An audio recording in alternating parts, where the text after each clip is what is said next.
திமுகவில் இணைந்தார் ஓபிஎஸ். அதிர்ச்சியில் அதிமுகவினர். எடப்பாடிக்கு விழும் நெருக்கடி. அதிமுகவின் கோட்டையாக கருதப்படும் டெல்டா மாவட்டங்களில் அக்கட்சிக்குள் ஏற்பட்டுள்ள புகைச்சல் பொதுச்செயலாளர் எடப்பாடி பழனிசாமிக்கு பெரும் சவாலாக உருவெடுத்திருக்கிறது. வழக்கமாக அதிமுகவிற்கு வலு சேர்க்கும் கொங்கு மண்டலத்தில் ஏற்படக்கூடிய சிறு சரிவுகளை டெல்டா மாவட்டங்களில் அறுவடை செய்யும் வாக்குகளை கொண்டு ஈடுகட்டலாம் என்பதே எடப்பாடியின் கணக்காக இருந்து வந்தது. ஆனால் தற்போது அந்த மண்டலத்திலேயே மூத்த நிர்வாகிகளுக்கு இடையில் வெடித்துள்ள அதிகார போட்டியானது அந்த தேர்தல் கணக்குகளை தலைகீழாக மாற்றியிருக்கிறது. முன்னாள் அமைச்சர் வைத்தியலிங்கம் போன்ற செல்வாக்குமிக்க தலைவர்கள் பிரிந்து சென்றது ஒரு பலவீனமாக பார்க்கப்படும் வேளையில் தற்போதோ கட்சியில் உள்ள முக்கிய தலைவர்களுக்கிடையேயான ஈகோவானது யுத்தம் களப்பணியை பாதித்திருக்கிறது. குறிப்பாக பார்த்தால் டெல்டா அரசியலின் முக்கிய முகமான முன்னாள் அமைச்சர் ஆர். காமராஜ் தனது ஆதரவாளர்களுக்கு உரிய அங்கீகாரம் வழங்கப்படாததால் கடும் அதிருப்தியில் இருப்பதாகவே தெரிய வந்துள்ளது. இவருக்கு இணையாக OS மணியன் போன்ற மற்ற மூத்த தலைவர்களுடனான ஒருங்கிணைப்பு குறைபாடு தேர்தல் வியூகங்களை செயல்படுத்துவதில் தேக்க நிலையை ஏற்படுத்தியிருக்கிறதாம். அதே சமயம் அதிமுகவில் பல முக்கிய புள்ளிகளே கட்சித்தாவல்களை செய்ய ரெடியாக இருப்பதாகவும் அதிமுகவின் தலைமை வட்டாரங்களில் தகவல்கள் பரவி வருகிறது. அதே சமயம் மறுபுறம் பார்த்தால் திமுக தரப்பில் அமைச்சர் KN நேருவின் அதிரடி நகர்வுகள் அதிமுகவிற்கு கூடுதல் நெருக்கடியை உருவாக்கி வருகின்றன. கோட்டைக்குள் ஓட்டை விழாமல் தடுக்க வேண்டிய கட்டாயத்தில் உள்ள அதிமுக தலைமைக்கோ தொகுதி பங்கீடு மற்றும் வேட்பாளர் தேர்வு தொடர்பான உட்கட்சி பூசல்கள் பெரும் முட்டுக்கட்டையாகவே இருக்கிறது. கீழ்மட்ட தொண்டர்கள் உற்சாகத்துடன் பணியாற்ற தயாராக இருந்தாலும் மாவட்ட தலைவர்களிடையே நிலவும் ஒருமித்த கருத்தின்மை தேர்தல் முடிவுகளில் பிரதிபலிக்கக்கூடும் என அரசியல் நோக்கர்கள் எச்சரித்தும் வருகின்றனர். காலமாக நிலவி வரும் இந்த பஞ்சாயத்துகளை எடப்பாடி பழனிசாமி இப்போதே தீர்க்க தவறினால் அது டெல்டா மாவட்டங்களில் அதிமுகவின் வெற்றி வாய்ப்பை வெகுவாக சிதைத்துவிடும் என்றே பலரும் நினைத்து வருகின்றனர். அந்த வகையில் பார்த்தால் வீட்டு சண்டையை வீதிக்கு வராமல் தடுத்தால் மட்டுமே வெற்றி என்ற யதார்த்தத்தை அதிமுக தலைமை உணர்ந்து செயல்பட வேண்டிய கட்டாயத்தில் தற்போது இருந்து வருகிறது.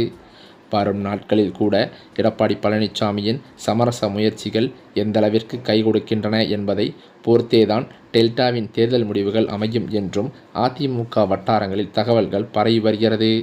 அது மட்டுமில்லாமல் இந்த பல பிரச்சனைகளால் அதிமுகவிலிருந்து மேலும் பல முக்கிய புள்ளிகள் திமுகவிற்கு தாவிவிடுவார்கள் என்றே அச்சத்தில் எடப்பாடி பழனிசாமி இருந்து வருவதாகவும் சொல்லப்படுகிறது. அதே வகையில் தற்போது 2 முக்கிய மாஜி அமைச்சர்கள் அதிமுகவிலிருந்து விலகுவதற்காக அதிரடி முடிவை எடுத்துள்ளதாக அதிமுகவின் தலைமையான எடப்பாடி வட்டாரத்தில் தகவல்கள் பரவி வருகிறது.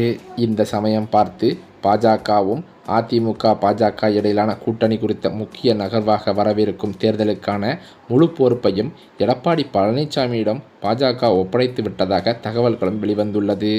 தமிழகத்தில் திமுக அரசை வீழ்த்துவதே தங்களது முதல் இலக்கு என்று தெரிவித்துள்ள பாஜக தலைமை அதிமுக பொதுச்செயலாளர் எடப்பாடி பழனிசாமியின் தலைமையிலேயே தேசிய ஜனநாயக கூட்டணி தேர்தலை சந்திக்கும் என்றும் அறிவித்திருக்கிறது.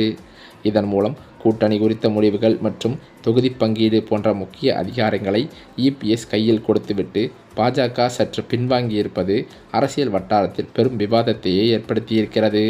பாஜக மாநில துணைத் தலைவர் KP ராமலிங்கம் உள்ளிட்ட முக்கிய நிர்வாகிகள் எடப்பாடி பழனிசாமி தான் தமிழகத்தில் கூட்டணியின் தலைவர் என்றும் அவரே அடுத்த முதலமைச்சர் வேட்பாளர் என்றும் வெளிப்படையாக தெரிவித்துள்ளனர். அண்ணாமலைக்கு பின் மாநில தலைவராக பொறுப்பேற்றுள்ள நைனா நாகேந்திரன் அதிமுகவின் உச்சல் பூசல்களை தீர்க்க தயாராக இருப்பதாக கூறி கூட்டணியை பலப்படுத்தும் முயற்சியில் ஈடுபட்டுள்ளார். பாஜகவின் இந்த மென்மையான அணுகுமுறை EPSன் ஆளுமையை அதிகரிப்பதோடு தமிழகத்தில் ஒரு வலுவான மாற்றத்தை உருவாக்குவதற்கான யுத்தியாகவே பார்க்கப்பட்டும் வருகிறது. மேலும் அது மட்டுமில்லாமல் தனது செல்வாக்கை பயன்படுத்தி எடப்பாடியின் சொந்த ஊரான சேலம் மாவட்ட செங்கோட்டையன் இதைவிட ஈரோட்டில் நடந்ததை விட மிக பிரம்மாண்டமான ஒரு மக்கள் சந்திப்பு நிகழ்ச்சியை நடத்த காட்டப்போகிறார் என்ற தகவல்களும் வெளியாகி வருகிறது.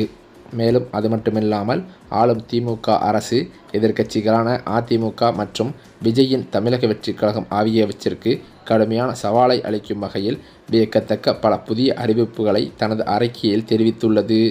இந்த தேர்தல் அறிக்கை எதிர்க்கட்சிகளின் தேர்தல் வியூகங்களை முறியடிக்கும் ஒரு முக்கிய ஆயுதமாகவே இருக்கும் என்று திமுக வட்டாரங்களும் தெரிவிக்கின்றன. தேர்தல் அறிக்கையை தயாரிப்பதற்கான நாடாளுமன்ற குழு தலைவர் கனிமொழி தலைமையில் 12 பேர் கொண்ட ஒரு வலுவான குழு ஏற்கனவே அமைக்கப்பட்டுள்ளதும் குறிப்பிடத்தக்கது. பொதுமக்கள், விவசாயிகள், வணிகர்கள் மற்றும் இளைஞர்களிடமிருந்து நேரடியாக கருத்துக்களை பெற பிரத்யேக செயலி மற்றும் வாட்ஸ்அப் வசதிகளை முதல்வர் மு.க.ஸ்டாலின் தொடங்கி வைத்துள்ளார். இதன் மூலம் அடிமட்ட மக்களின் தேவைகளை அறிந்து அதற்கு ஏற்றவாறு மகளிர் உரிமை தொகை உயர்வு, அரசு ஊழியர்களுக்கான சலுகைகள் மற்றும் பல இலவச திட்டங்களை இந்த பண்டோரா பாக்ஸ் தேர்தல் அறிக்கையில் இடம்பெறச் செய்ய திமுக முனைப்பு காட்டி வருகிறது.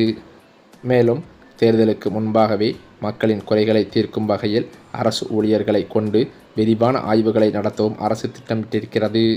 வீடுகள் தோறும் சென்று அரசு நலத்திட்டங்கள் மக்களை சென்றடைந்துள்ளதா என்பதை உறுதி செய்வதோடு பொதுமக்களின் கோரிக்கைகளை படிவங்களாக பெற்று அவற்றுக்கு தீர்வு காணவும் முடிவெடுக்கப்பட்டிருக்கிறதாம். இந்த அதிரடி நடவடிக்கைகள் மற்றும் வலுவான தேர்தல் வாக்குறுதிகள் மூலம் 2026 தேர்தலில் மீண்டும் ஆட்சியை தக்கவைத்துக் கொள்ளவும் எதிர்க்கட்சிகளின் வளர்ச்சியை தடுத்து நிறுத்தவும் திமுக ஒரு பெரும் அரசியல் சதுரங்க ஆட்டத்தையே தொடங்கியிருக்கிறது. இந்த சூழ்நிலையில்தான் அதிமுகவில் இருக்கும் மூத்த முக்கிய புள்ளிகளே சமீப காலமாக அதிமுகவிலிருந்து விலகி திமுகவில் இணைந்து வருவது வாடிக்கையாகவே பார்க்கப்பட்டு வருகிறது.